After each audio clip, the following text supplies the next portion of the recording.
Okay, now that we've got all of our text in, what we're going to do is we're going to have to do some manipulating. And so, like I said, I like to have all of my materials in and placed in before I start manipulating. So, a couple different things though, one of which is to maintain a good margin. And so you're going to need to talk to a printer, see what kind of margins they want, but I guess the standard rule here would be just a ½ inch if this is just going to be a flyer.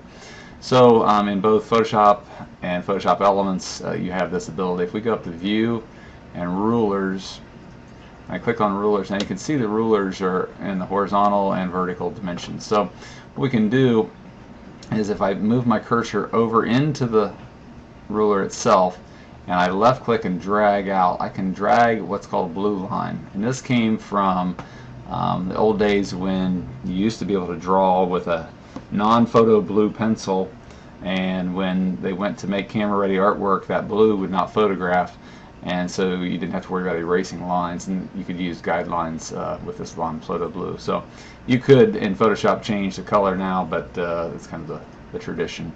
So if it needs to be changed, you can go into preferences and change it, but right now we're just going to pull down to a ½ inch, and we can pull over across ½ inch.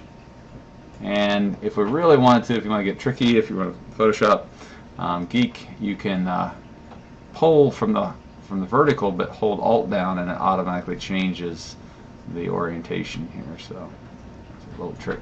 So what I want to do is I want to make sure that none of my text violates that those margins. Now another thing you can see is all my text is capitalized. And so I want to show you another little tool here, and I think this is not present in Photoshop Elements. But I'm going to double click on this top paragraph, and there's a little character menu. If I click right here, I pull up the character tab. Oh, there it is, hidden over there. And you can see that there's a bunch of different choices. Like I have superscript, subscript, but this is all caps. And if I turn this off, it makes everything upper and lowercase, because that's the way it was typed in the original document. And there's another thing, I've already got this turned off, but I think you need to have a reason for keeping things right or left justified. You can see up here that I have options to go center, or to left justify, or left align, or right align. I can also go here to paragraph and do that same thing, only I have some other options too, of going full justification, which means that both margins are even, but then it leaves these really odd spacing, so I avoid that. What I do want to show you is this hyphenate. And I think this is personal opinion maybe, but the hyphenate is kind of hard to read, and so I usually take that off. So definitely in my projects, I'd like you to take that off. So now we've got it all upper and lowercase and hyphenated. Now, when you see when I copied and pasted this from the original document had paragraphs. So I'd like to kind of come back and do that. I may have to just come in here at the end of that paragraph and give a space. And I think we have one right there. So now, because when I put this text in, I drew a box with the text tool. I went and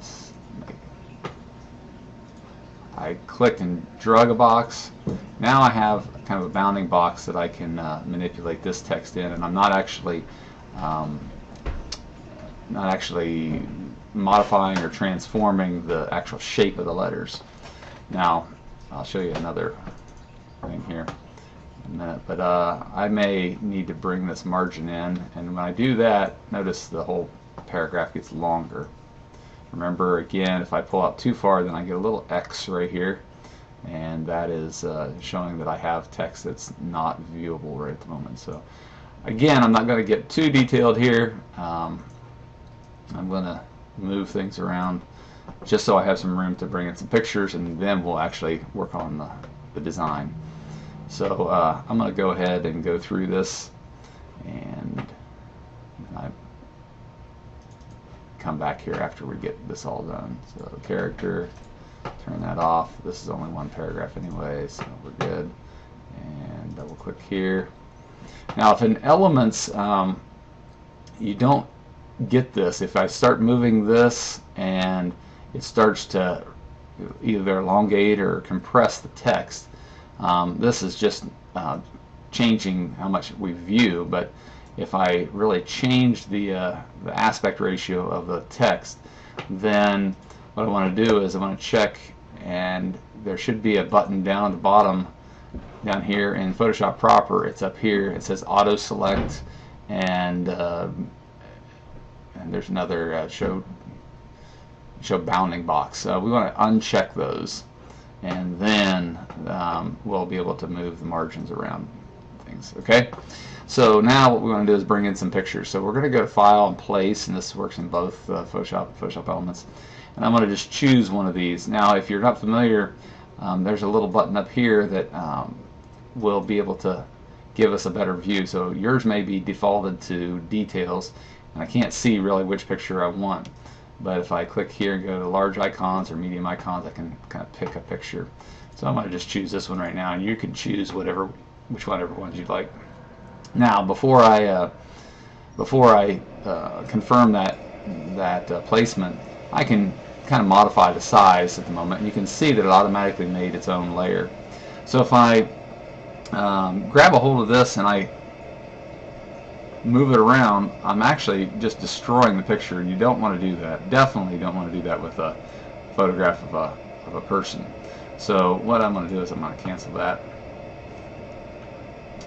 and what I need to do now is I'm going to go back into File, Place, and bring that same picture in, hit Place.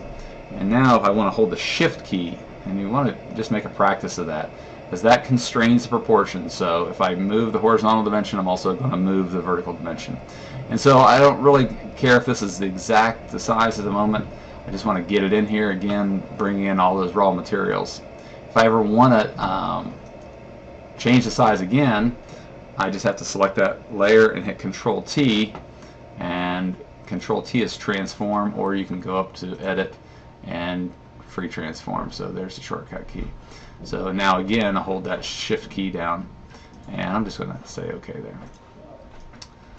So that's how we get some text in and how we get the pictures in.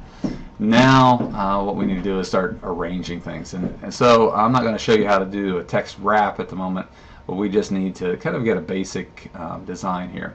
And so initially what we're going to talk about in our book is we were talking about proximity, is grouping like things together, things that have a intellectual or visual relationship. But also what we want to do is we want to do some repetition. And repetition means we're going to kind of repeat text or fonts. So like my body of my project should not be probably anything but the same font. Now I can change my headline, but the body should basically be the same. But also color, and so I'm going to show you how we can do some color things. And I'm going to come into my background layer. Actually, I don't like to work with my background layer, so I'm going to make a new layer that's on top of my background layer, and I want to fill this in. And we've talked about fill is the paint bucket. I'd rather you use Alt Backspace. And so if I took the fill and clicked right now, I would fill it with whatever color happened to be here. So I could choose the color picker, and I could choose a color, but I'm really not sure what color I want. The better way might be to move your cursor down and choose a color out of the picture itself. So I can click here and I can grab that tan, and now I know I'm repeating colors, so I'm going to have some color harmony because I'm pulling the colors out of the picture itself. So I hit OK, and now Alt Backspace, or I could just click, since I've already picked my my paint bucket. So I'm going to use Alt Backspace, and now I've got a color that is straight out of my picture.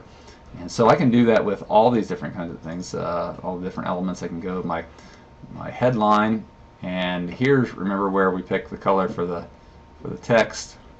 And instead of again picking here, I might pick a darker color right out of the picture, and choose that brown. And maybe I can choose that, and now I know basically what kind of colors are that I'm drawing from, but I can also darken it up a little bit, still really from that same color palette. And now Now I have the brown that goes along with my picture.